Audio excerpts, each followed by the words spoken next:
राधा वल्लभ श्री हरिवंश, राधा वल्लभ श्री हरिवंश। नारायणं नमस्कृत्यं नरं चैव नरोत्तमं देवी सरस्वती व्यासं ततो जयमुदीरये। राधा मेरी माता है, पिता मेरे घनश्याम, इन दोनों की चरणों में मेरा कोटि कोटि प्रणाम। ओम श्री परमात्मने नमः।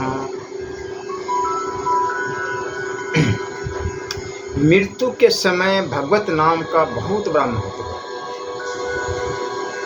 महत्व प्रमाण। मृत्यु के समय का एक बार का भी नामोच्चारण अत्यंत महत्वशाली है।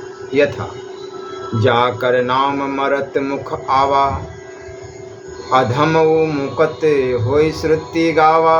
रामचरितमानस अरण्यकांड 30:3। जाको नाम मरत मुनि दुर्लभ, तुम्ही कहाँ पुनि पहो। गीतावली अरण्यकांड 13। राम राम कही तनु तजहि, पावहि पद निर्वाण।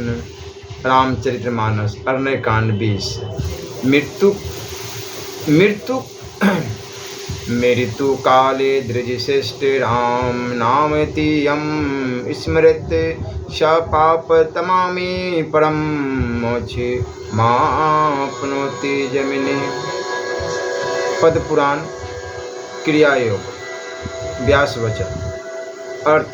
श्री व्यास जी जमनी से कहते हैं कि हे ब्राह्मण श्रेष्ठ, मृत्यु काल में राम इस नाम का जो स्मरण करता है वह पापी भी परम मोक्ष पद प्राप्त करता है, तथा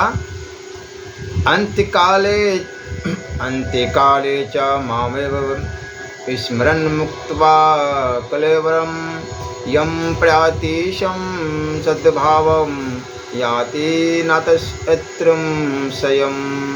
जो मनुष्य अंतकाल में भी मेरा ही स्मरण करता हुआ शरीर त्याग करता है, वह मेरे स्वरूप को प्राप्त करता है, इसमें संशय नहीं।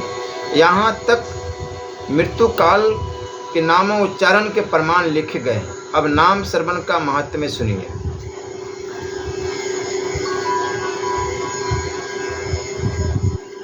श्री राम जी ने श्री शिव जी से कहा है कि जिस किसी मरने वाले के दाहिने कान में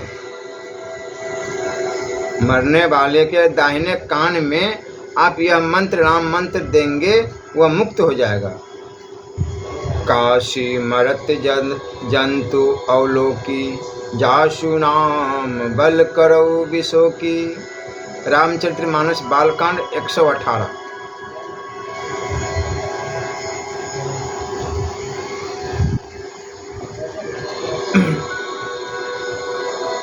महात्म्य विमर्श। मृत्यु काल के नाम स्मरण का ऐसा प्रभाव क्यों है, इसका वेद वाक्य के आधार पर विचार किया जाता है।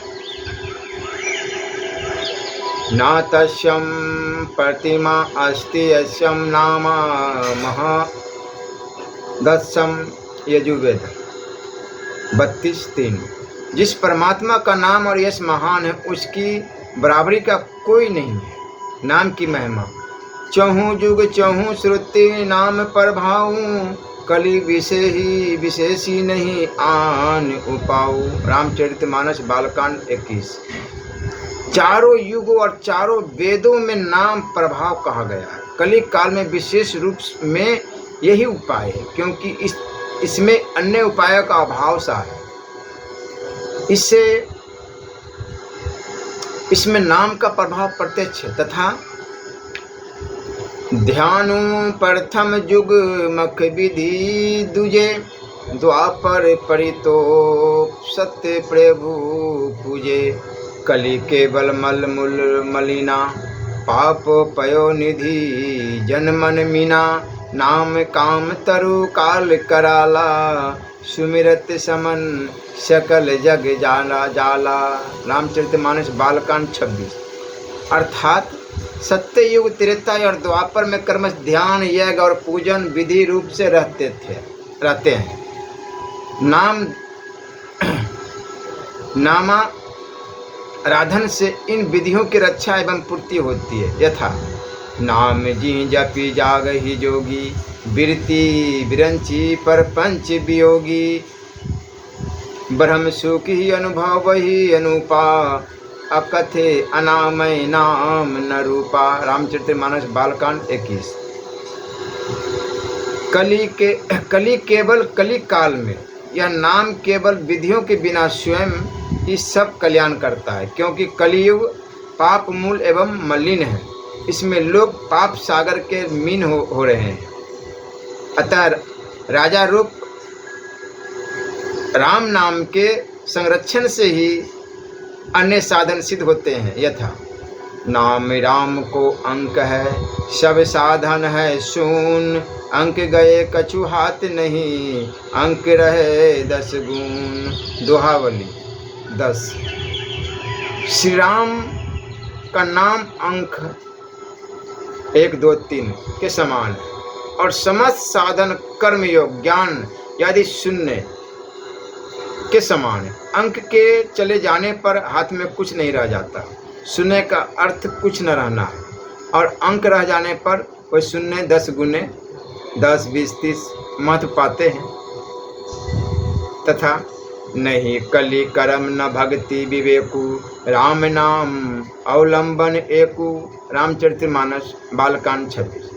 भक्ति विराग्य विज्ञान समदान दम, नामाधीन साधन अनेकम।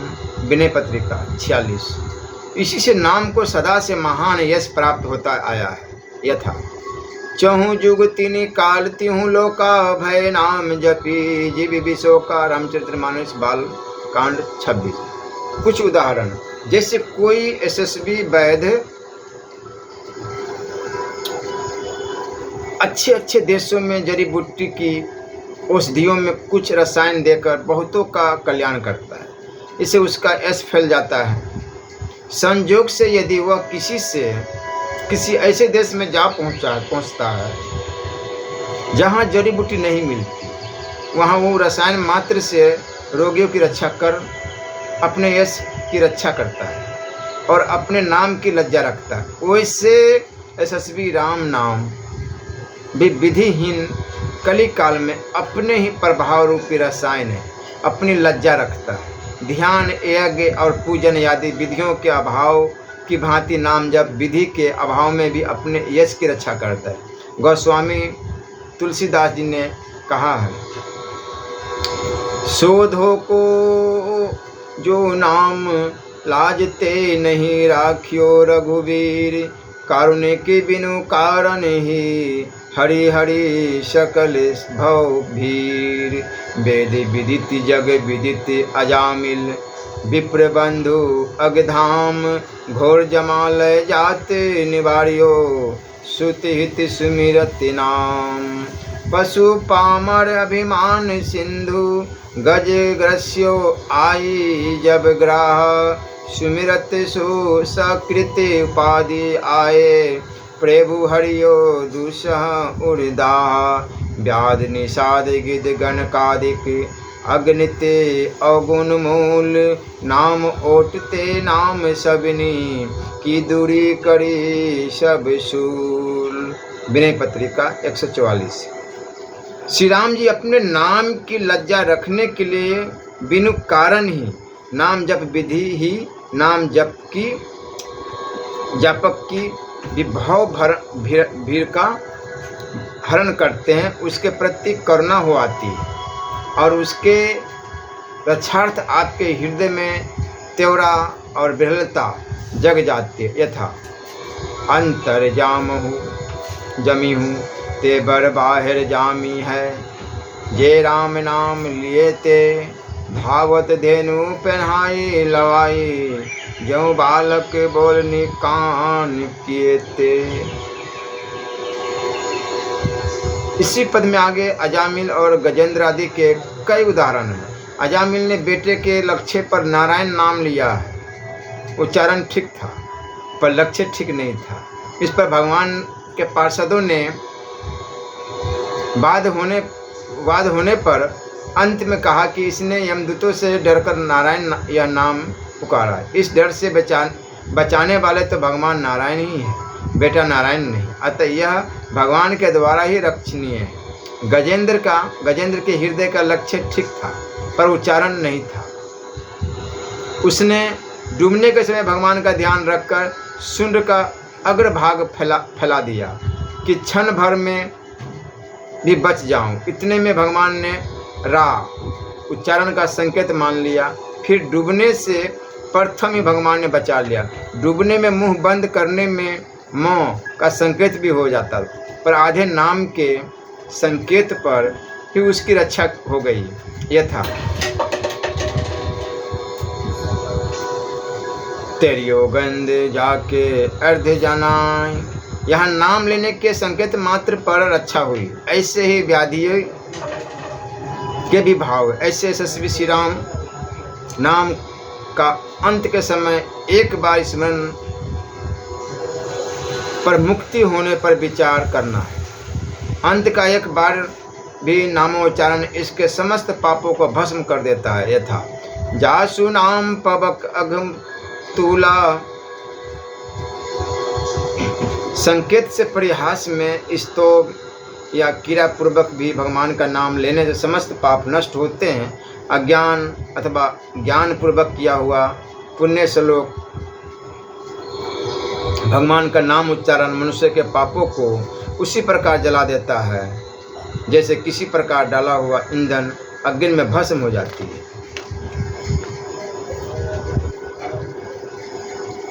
फिर साथ ही प्राण निकल जाने पर और पाप होते ही नहीं।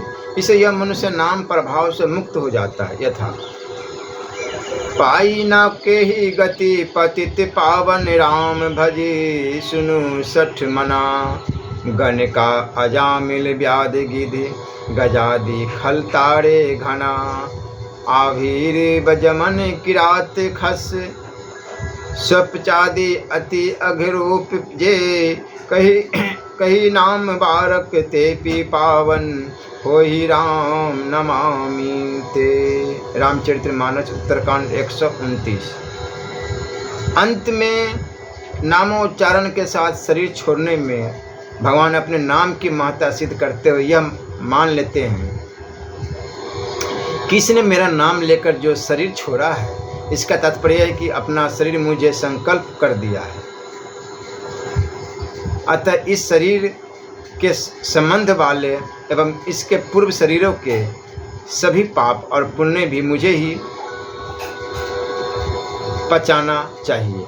बस इस पर यह सभी पापों और पुण्यों को रहित होकर मुक्त हो जाता है। नाम से ही भगवान अपने नाम वाले स्वरूप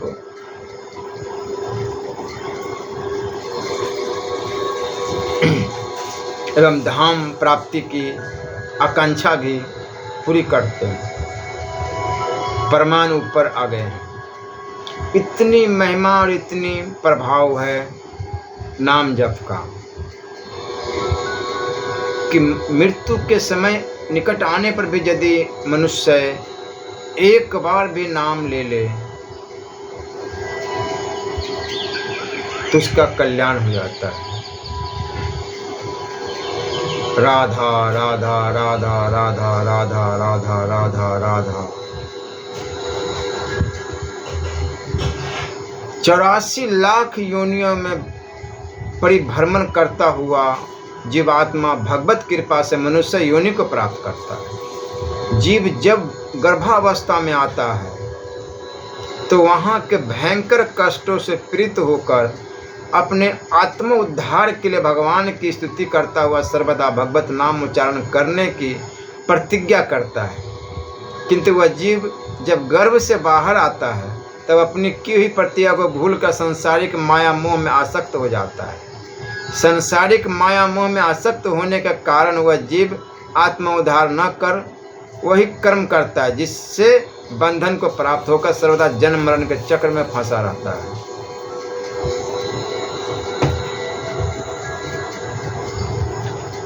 मानव जन्म बड़ा ही दुर्लभ है। भगवत कृपा से मानव जन्म को प्राप्त कर जो मनुष्य आत्म उद्धार नहीं करता उसका मानव जन्म धारण करना ही व्यर्थ है। अतः मनुष्य के आत्म उद्धारार्थ अवश्य प्रयत्न करना चाहिए। आत्म उद्धार के लिए भगवत नामोच्चारण ही सर्वश्रेष्ठ सहज साधन है।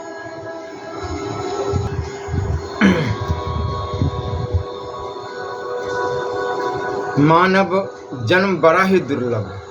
भगवत कृपा से मानव जन्म को प्राप्त कर जो मनुष्य आत्म उद्धार नहीं करता उसका मानव जन्म धारण करना ही व्यर्थ है। अतः मनुष्य के आत्म उद्धारार्थ अवश्य प्रयत्न करना चाहिए। आत्म उद्धार के लिए भगवत नाम उच्चारण ही सर्वश्रेष्ठ सहज साधन है, जिसके द्वारा मनुष्य आत्म उद्धार कर सकता है। भगवान ने मनुष्य के शरीर में हाथ, पैर, मुख, वाणी, कान, नाक, मन, सिर आदि जो अंग दिए हैं वो सभी भगवत सेवार्थ के लिए दिए हैं। अतः भगवान के दिए हुए हाथ, पैर आदि से भगवान के तत्त अंग की सेवा करनी चाहिए। भगवान ने मनुष्य के शरीर में मुख का जो निर्माण किया है वह केवल भोजन करने के लिए नहीं किंतु भगवत नाम उच्चारण करने के लिए दिया है। अतः मनुष्य को भगवत नाम उच्चारण करके ही भोजन करना चाहिए। जो मनुष्य भगवत नाम उच्चारण न कर केवल भोजन करता है वह महापापी और भगवान का विरोधी है। वस्तु मुख की यथार्थ शोभा और यथार्थ उपयोग भगवत उच्चारण करने से ही है। जो मनुष्य अपने मुख से भगवत नाम उच्चारण नहीं करता उसका मुख निरर्थक ही है।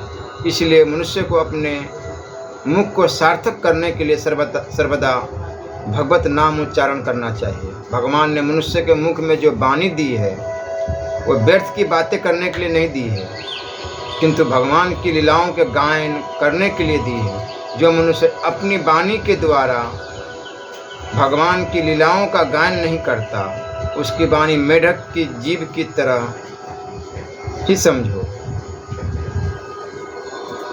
जिस मनुष्य की जीभ भगवान की लीलाओं का गायन नहीं करती वह मेढक की जीभ के समान टर करने वाली है। उसका तो न रहना ही अच्छा है।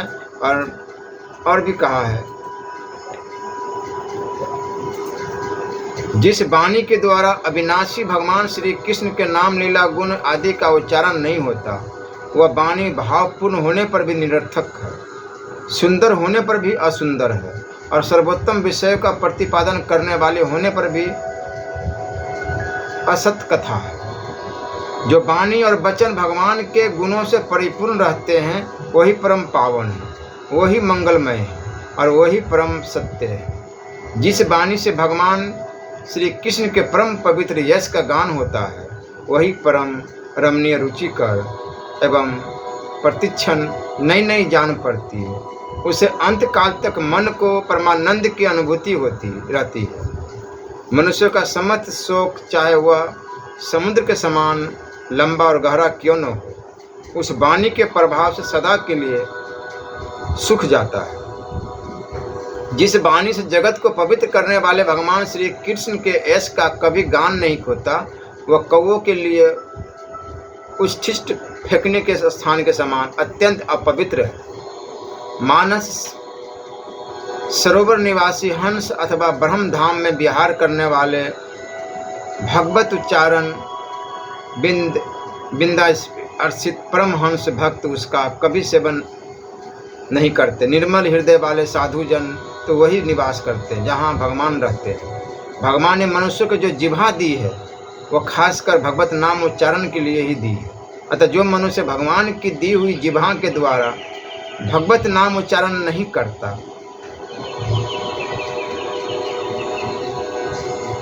तो मेढक के समान ही है। और जब भगवत नाम उच्चारण करता है वह अवश्य ही मोक्ष की सीढ़ियों पर आरूढ़ हो जा सकता है। जो मनुष्य भगवान की दी हुई जिह्वा के द्वारा भगवत नाम उच्चारण नहीं करता वह मोक्ष की सीढ़ियों पर आरूढ़ नहीं हो सकता। कहा भी है कि जो मनुष्य जिह्वा प्राप्त करके भी कीर्तनीय भगवान विष्णु का कीर्तन उच्चारण नहीं करता वह कुत्सित बुद्धि वाला मनुष्य मोक्ष की सीढ़ियों को पाकर भी उन पर चढ़ने में सर्वथा असमर्थ ही रहता है। अतः मनुष्य को अपने जिह्वा द्वारा भगवत नाम उच्चारण कर मोक्ष की सीढ़ियों पर आरूढ़ होना चाहिए। भगवत नाम उच्चारण द्वारा मोक्ष की सीढ़ियों पर आरूढ़ होने से ही मनुष्य परम पद मोक्ष को प्राप्त कर सकता है।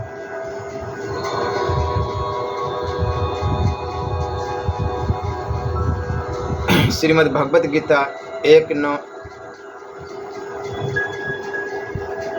यह मानव शरीर यद्यपि अनित्य और मृत्युग्रस्त इसलिए अनेक जन्मों मृत्युग्रस्त है, तथापि इससे परम पुरुषार्थ की प्राप्ति हो सकती है। इसलिए अनेक जन्मों के बाद यह अत्यंत दुर्लभ मानव शरीर पाकर विचारशील मनुष्य को शीघ्र मनुष्य मृत्यु से पहले ही मोक्ष प्राप्ति के लिए प्रयत्न कर लेना चाहिए।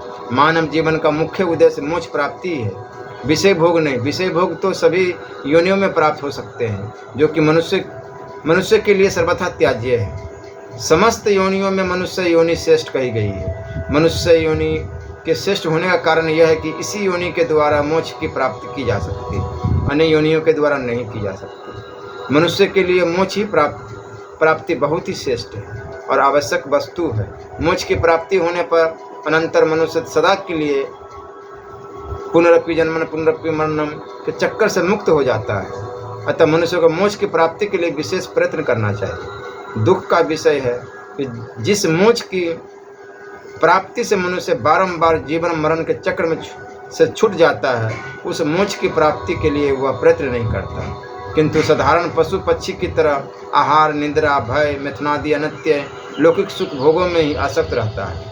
ऐसे मनुष्य की तुलना उस व्यक्ति से की गई है जो अपने लक्ष्य की प्राप्ति के लिए ऊपर की मंजिल में पहुंचकर अज्ञानवश पुनः अकस्मात नीचे गिर जाता है।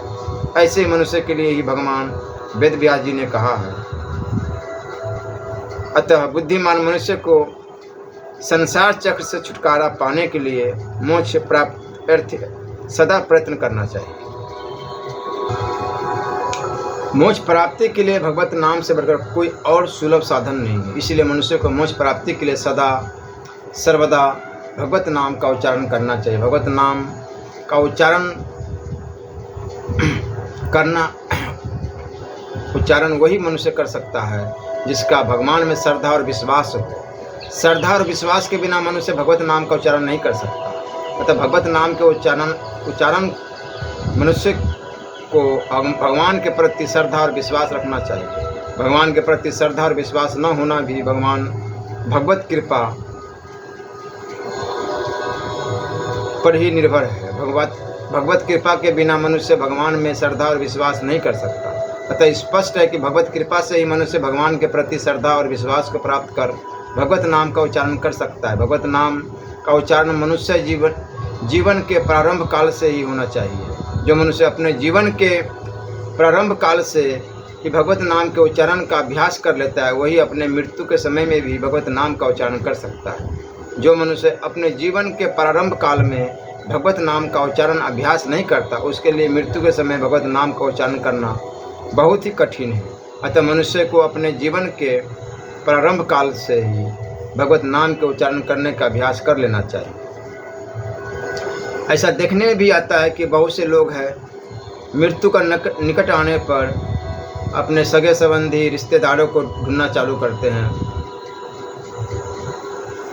और खोजते हैं, फलाने को बुला दो, चिलाने को बुला दो, और भगवत नाम उनके जिह्वा पर, उनके हृदय में रहता ही नहीं, जिससे वह अपनी मृत्यु के समय भी भगवत नाम का उच्चारण कर सके। जो मनुष्य अपने समस्त जीवन में श्रद्धा भक्ति पूर्वक भगवत नाम का उच्चारण करता रहता है, वही निश्चित ही जीवन मरण के चक्र से छूटकर मुक्त हो जाता है। अतः मोक्षाभिलाषी उठते बैठते सोते जागते चलते फिरते आदि सभी अवस्थाओं में सर्वदा भगवत नाम का उच्चारण करना चाहिए। वेदादि सद्ग्रंथों का तो यहाँ तक कहना है कि जिस मनुष्य ने परमादवश जीवन प्रयत्न कभी भी भगवत नाम का उच्चारण नहीं किया, उसने भी भगवत कृपा से मृत्यु के समय भी विवश होकर यदि भगवत नाम का उच्चारण कर लिया तो उसके समस्त पापों का क्षय हो जाता है और वह निश्चित ही मुक्ति को प्राप्त कर भगवत स्वजय लाभ करता है, जिसका प्रत्यक्ष उदाहरण अजामिल है, जिसने मृत्यु के समय अपने पुत्र के ब्याज से भगवान का नाम लेकर परम पद को प्राप्त किया। अजामिल जैसे पापी ने मृत्यु के समय पुत्र के बहाने भगवान के नाम का उच्चारण किया, जिसके फलस्वरूप उसे परम पद वैकुंठ की प्राप्ति हुई। फिर जो लोग श्रद्धा भक्ति से सावधान होकर भगवत नाम का उच्चारण करते हैं, उनकी भगवत धाम की प्राप्ति में अर्थात उनके मुक्त होने में तो संदेह ही क्या है। प्राण त्याग के समय भगवत नाम के उच्चारण और स्मरण करने से मनुष्य मोक्ष प्राप्त करता है। इस विषय का उल्लेख भगवत गीता आदि शास्त्रों में बारंबार किया गया है।